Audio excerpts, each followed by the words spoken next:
dening Endah Eswidya.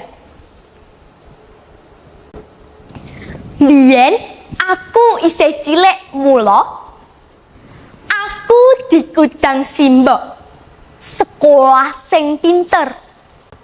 Simbok ngendika, sekolah sing tenanan le, sekolah sing pinter le, supaya migunani tumrap sasama nusa lan bangsa.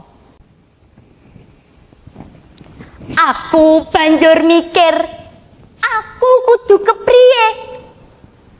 Simbok kaya priksa sing tak ucap jroning nala. Simbok ngendika meneh,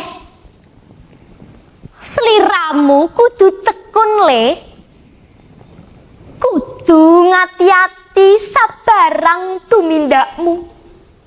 Bekti marang wong tuwa iku kang utama. Ojo lali ibadahmu diajeki. Sekolah dudu ngudi pinter. Sekolah kudu ngudi tata krama. Sekolah kudu ngudi luhuring budi.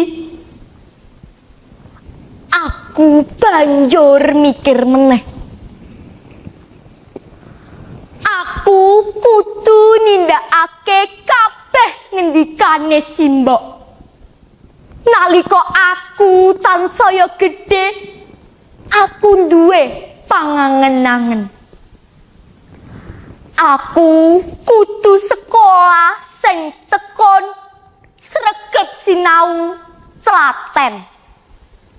Sekolah kang tak impekke, sekolah kang dadi lantaran